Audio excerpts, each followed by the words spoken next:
ప్రజాస్వామ్యంలో ప్రజలు చూస్తున్నారు. అన్యాయాన్ని అన్యాయం అంటారు.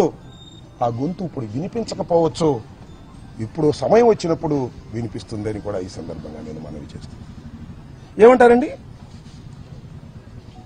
పవన్ కళ్యాణ్ గారు? ఏమంటాడు? అసహ్యంగా మాట్లాడినందుకే ఈ రాష్ట్రంలో దాడులు జరుగుతున్నాయంట. చిన్న కామెంట్ చేశాడు. ఉప ముఖ్యమంత్రి గారు అసహ్యంగా మాట్లాడినందుకు దాడులు జరుగుతున్నాయి. అసహ్యంగా మాట్లాడితే దాడులు జరుగుతాయా? నాకు తెలియక అడుగుతున్నాను పవన్ కళ్యాణ్ గారు. అసహ్యంగా మాట్లాడితే దాడులు జరుగుతాయా? కేసులు పెట్టరా? అనుకున్నాం కాసేపు. నేను అసహ్యంగా మాట్లాడాను, పొరపాటుని క్షమాపణ చెప్పానే, రియలైజ్ అయ్యానే, పశ్చాత్తాపడ్డానే, అయినా దాడులు చేస్తారా? దాడులు చేయటాన్ని సమర్థించావు పవన్ కళ్యాణ్ గారు, తప్పయ్యా. ఉప ముఖ్యమంత్రి గారు తప్పు. నువ్వు అసహ్యంగా మాట్లాడాలా? నేను అడుగుతా ఉన్నా. గౌరవనీయులైనటువంటి ఉప ముఖ్యమంత్రి గారిని, జనసేన అధిపతి పవన్ కళ్యాణ్ గారిని నేను సూటిగా అడుగుతా ఉన్నా. మీరు అసహ్యంగా ఎప్పుడు మాట్లాడలేదా? గుర్తు చేసుకోండి. గుర్తు చేయకపోతే నేను చెప్తా వినండి. ఏమన్నారు మీరు? ఏమన్నారు గుర్తుందా? ఇప్పుడు వింటున్నారా మీరు? వినకపోతే యూట్యూబ్ ఆన్ చేసుకుని నేను మాట్లాడే మాటలు వినండి. వైసీపీ ఎమ్మెల్యే నా కొడకల్లారా, చెప్పు పైకి తీసావు. ఎక్కడా స్పర్ ఆఫ్ ది మూమెంట్ కాదు, గొడవలో కాదు, ఒక వేదిక మీద, నీ జనసేన నాయకులందరూ కూర్చున్నటువంటి వేదిక మీద, మీడియా అంతా ఉన్నటువంటి వేదిక మీద ఒక మైక్ పెట్టుకుని మాట్లాడావు. నేను అలా కాదు. Spur of the moment, mike లేదు, కారులో ఉన్నాను, క్షమాపణ చెప్పాను. నువ్వు వైసీపీ ఎమ్మెల్యే నా కొడకల్లారా అన్నావే, ఏదో అప్పుడు ఎమ్మెల్యేనేగా. నా కొడక అంటే అర్థం ఏంటో తెలుసా నీకు పవన్ కళ్యాణ్ గారు? నేను అడుగుతా ఉన్నా, ఇప్పుడైనా పశ్చాత్తాపడ్డా నీ జన్మలో? ఇప్పుడైనా పశ్చాత్తాపడ్డావా? నేను పడ్డానయ్యా, ఎమ్మటే విత్ ఇన్ అవర్స్ లో పడ్డా. నా మీద దాడి చేయడం కరెక్ట్ అంటావు నువ్వు ఎప్పుడైనా పశ్చాత్తాపడ్డావా? పోనీ ఇప్పటికైనా పశ్చాత్తాపడుతున్నావా? నీకైతే లైసెన్స్ ఉంది, ఎవరైనా తిట్టొచ్చు. మేము స్పర్ ఆఫ్ ది మూమెంట్ లో తిడితే దాడులు చేసుకోవడానికి లైసెన్స్ ఇస్తావు. ఏంటిది నాకు అర్థం కాల. సపోర్ట్ చేసుకో చంద్రబాబు, మాకేం అభ్యంతరం లేదు.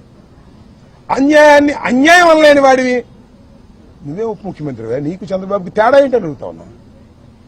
అంతేకాదు, వాళ్ళ అన్నగారు నాగేంద్ర బాబు గారు సీఎం తిడితే ముద్దు పెట్టుకుంటారు, జైల్లో పెట్టక అన్నాడు. అయినా అంబటి రాంబాబు కాపును ఆపాదిస్తారేంటి అంటే, నేను కాపును కాదనమాట, వాళ్లే కాపులు అనమాట. ఏమండి, అంబటి రాంబాబు కాపును ఆపాదిస్తారేంటి? కాపును కదా నేను.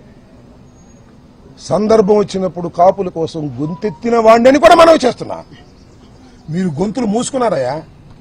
నువ్వు మీ తమ్ముడు పవన్ కళ్యాణ్, చిరంజీవి గొంతెత్తాడు, గుర్తు చేస్తున్నా. చంద్రబాబు నాయుడు కాపుల్ని బీసీలో చేరుస్తానని ప్రామిస్ చేస్తే, చేర్చకపోతే, ముద్రగడ పద్మనాభం ఉద్యమ శంఖాన్ని ఊదితే, ముద్రగడ పద్మనాభాన్ని తీసుకెళ్లి హాస్పిటల్లో పెట్టి చిత్రహింసలు గురి చేస్తుంటే ఈ అంబటి రాంబాబు గొంతెత్తాడు కాపుల తరపున.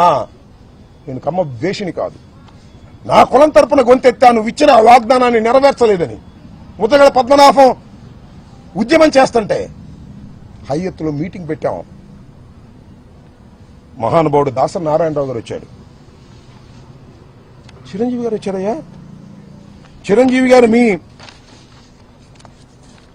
అన్న చిరంజీవి గారు వచ్చాడు. మీ అందరూ ఆయన గొప్పతనంతోనే మీరు మనుషులయ్యారు.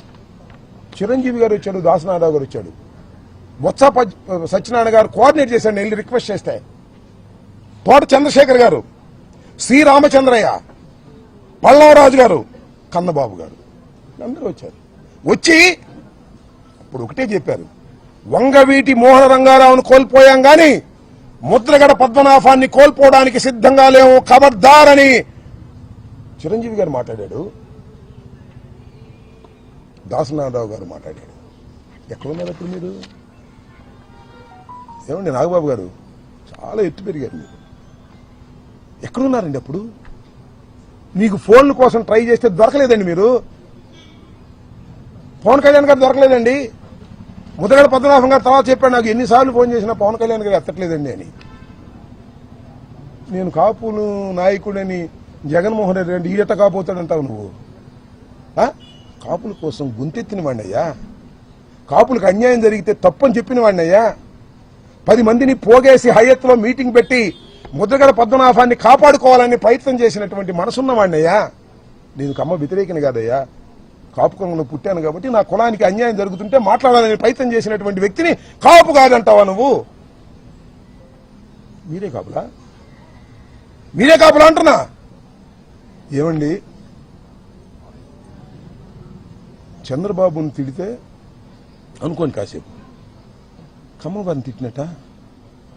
ఏమండి, చంద్రబాబుని తిడితే కమ్మవారిని తిట్టినట్ట. రాంబాబుని తిడితే రాంబాబు ఇల్లు తగలేస్తే, రాంబాబుని చంపడానికి ప్రయత్నం చేస్తే, రాంబాబు కారులు ధ్వంసం చేస్తే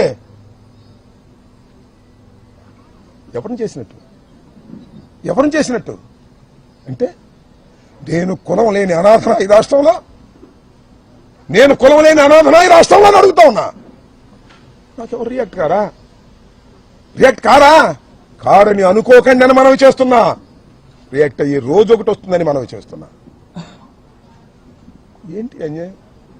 చంద్రబాబుని తిడితే కమ్మవారికి కోపం వస్తుంది, రాంబాబుని కొట్టినా తిట్టినా దౌర్జన్యం చేసినా ఎవరికి కోపం రాకూడదు. పవన్ కళ్యాణ్ గారు చెప్తున్నాడు, నాగేంద్ర బాబు గారు చెప్తున్నారు, మీరు ఎవరికి కోపం రావద్దండి. ఎన్నాళ్ళు తాగుతారయ్యా చంద్రబాబు నాయుడు మోచేతి నీళ్ళు? ఎన్నాళ్ళు తాగుతారు చెప్పండి? నీకు మంత్రి స్థానాన్ని ఎగ్గొట్టినా కూడా నువ్వేం మాట్లాడవు. ఏమిటి అన్యాయం అని అడుగుతా ఉన్నా. గుర్తుపెట్టుకోండి, నేను చెప్తున్నా, every dog has its own day. ప్రతి కుక్కకి ఒక రోజు వస్తుంది, దిస్ ద సేయింగ్. ఈ రాంబాబు అనే కుక్కకి కూడా ఒక రోజు వస్తుంది. ఈ కులం లేని కుక్కకి కూడా ఒక కులం ఉంది, గుర్తుపెట్టుకోండి. లేదనుకోకండి, మీకే ఉందనుకోకండి. ఈ కులం లేని కుక్కకి కూడా ఒక కులం ఉంది. రాష్ట్రంలో కులాల ప్రస్తావన చేస్తుంది మీరు, నేను కాదు. గుర్తుపెట్టుకోండి, చంద్రబాబు నాయుడు గారు, యూ మానిటర్డ్ ఎవ్రీథింగ్. ప్రతి క్షణము మీరు మానిటర్ చేశారు. పెమ్మసాని మానిటర్ చేశాడు. ఎస్పీ వచ్చాడు ఇక్కడికి, ఎస్పీని వెళ్ళిపోమన్నారు. సీఎం ఆఫీస్ నుంచి ఎస్పీ వెళ్ళిపోమన్నారు. ఎందుకంటే ఈ తగలేయడానికి సిద్ధంగా ఉన్నారు మా వాళ్ళు, మీరు ఉంటే బాగోదని పంపించారు. ఎప్పుడైనా చూశారండి 7 గంటలు 8 గంటల సేపు రవిడీజం చేస్తుంటే రోడ్డు మీద పోలీసులు కాపలా కాశారు? ఏమిటి అన్యాయం అంటున్నా.